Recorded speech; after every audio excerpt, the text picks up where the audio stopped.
Welcome back, YouTubers, to another NXT review with me, Mr. Parkin, on behalf of the British Fist. If you have any thoughts on this show or NXT in general, including NXT news, let me know down in the comment section below. All the usual stuff will be linked in the description box, the link to the show and the link to Brandon Stroud's Best and Worst of NXT column, which I guarantee you check out. This NXT had a very particular theme this week. It was a Beat the Clock challenge theme to see who was going to be the new #1 contender for Bo Dallas's The Face of NXT's NXT Championship. Let's get into this one.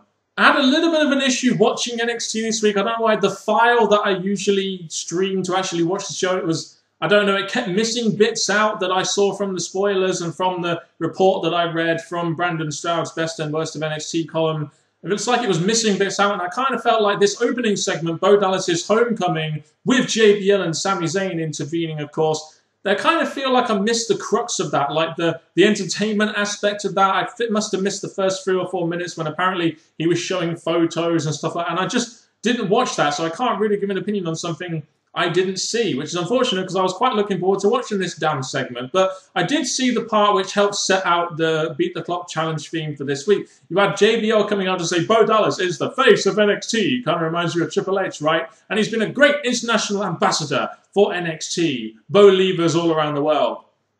And then we get Sami Zayn coming out saying he wants to be reinstated. JBL reinstates him and says that he will get an opportunity to go after that NXT Championship in a Beat the Clock challenge tonight for the #1 contendership.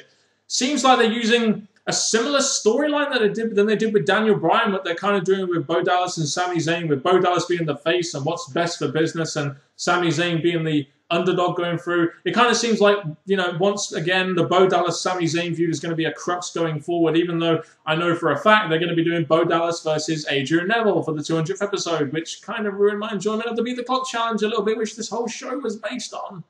Our first Beat the Clock challenge match was Colin Cassidy, that's right, Enzo Amore's best mate, versus Alexander Rusev, and they faced off once again. I'm pretty tired of seeing these two in a match of some kind, but there you go.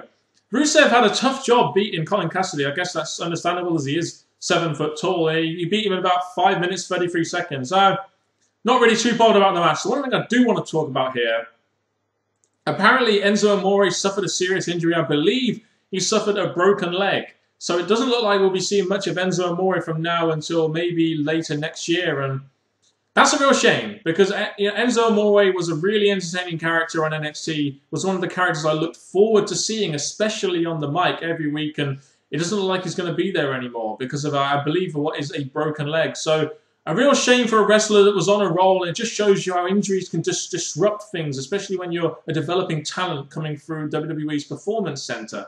You know, Adrian Neville is not doing Geordies or people from Newcastle, England, any favours by the promos he's cutting. This was just another...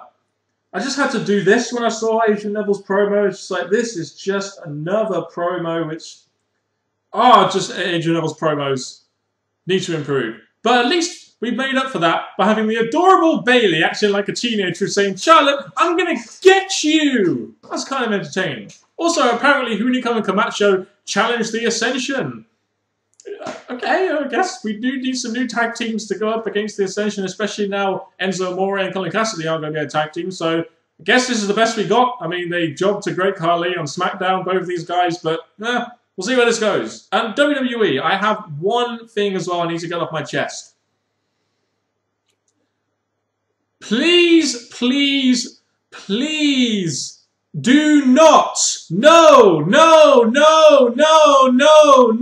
do not sign Eddie Edwards and Davey Richards.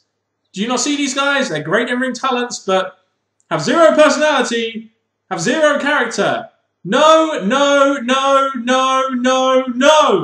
The second Beat the Clock challenge match was Cassius Ohno versus Tyler Breeze, and just as I was watching this match, because I know Cassius Ohno has been released now, I'm just sitting there thinking, you know, it's a real shame it didn't work out for Cassius Ohno in WWE, because you can tell this guy really had some talent and he had a passion for the business.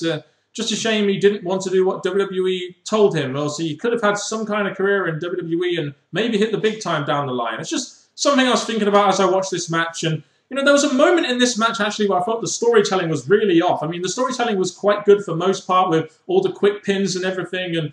And Cassius Ohno actually got the win over Tyler Breeze, which kind of surprised me because he's, you know, being released and he was kind of in the doghouse a little bit. So it kind of surprised me that he won. But there was a spot in the match where Tyler Breeze like knocked out Cassius Ohno on the outside, and instead of allowing Cassius Ohno to get counted out and him winning by a couple of minutes from the time, he instead got him back in the ring, got him up for a 2 count. Why would you not just let him stay there and just take the count out win? Especially when you're a heel as well. I don't know. That just kind of bugged me a little bit about this match. Ugh. You know, after the reports I read online about the next set of NXT tapings, really for me this show was always going to be about these last 2 matches which involved Adrian Neville and Sami Zayn, because I know that Bo Dallas and Adrian Neville is set for the 200th episode. They announced it before they did the tapings, which I believe were the day I'm recording this, actually, which is on the Thursday or the Friday in America. So I'd seen these reports, so I kind of thought I knew what was going to happen, but you know what? NXT did a decent job of swerving me on that one. You know, you had Adrian Neville versus Aiden English, which, if it wasn't a Beat the Clock challenge match, I'd expect it to be 10 minutes and quite competitive, but I understood that they had to speed things up a little bit with it being the Beat the Clock challenge, plus they wanted Adrian Neville to just beat Cassius Ohno's time, so it was a decent match of what it was. It got Adrian Neville the victory with his massive finisher, which always gets the crowd popping, and the crowd, you know, reacted a little bit more to Adrian Neville this week. Usually they don't react too much to him, so that's a good sign for Adrian Neville. As for the main event, Leo Kruger versus Sami Zayn,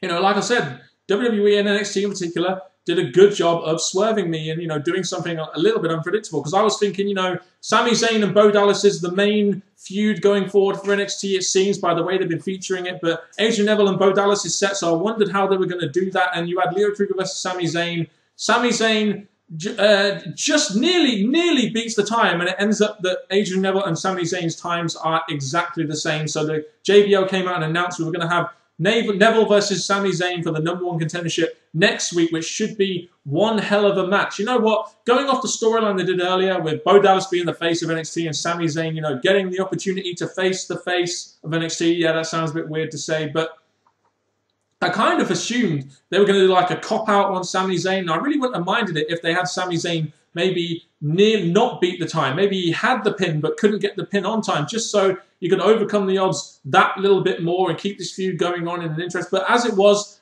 NXT did a good job of actually really surprising me, and we got a good match announced for next week, which could lead to a pretty decent, maybe good match at the 200th episode, which should be pretty iconic. So I applaud NXT in the way they actually finished off this show involving Adrian Neville and Sami Zayn, who are probably the 2 biggest baby faces on the roster now going after that NXT championship. My overall thoughts on the show, I mean, if you just look at the show in general, it's just like match, 5-minute match, 5-minute match, 4-minute match, 4-minute match. But, you know, you've got to look at it with the whole angle. You know, the way it started and the way it got set up and the way they had the ending, and which kind of surprised me. So I thought, overall, they did a good job setting the time and then having it getting beaten and then beaten again and then a drawing time. So I think throughout the night, they did a good job in kind of building it up, and then getting to the final result, which, you know, like I said, did surprise me and has set up a good match next week for NXT. And JBL, we got a JBL appearance twice on the show, which is always a good thing from the wrestling god, who definitely knows what's best for business, people. If you have any comments on this show, please let me know down in the comment section below. I'm going to head off now and probably watch some TNA for the first time in forever. Thank you very much for watching this video, guys. Goodbye.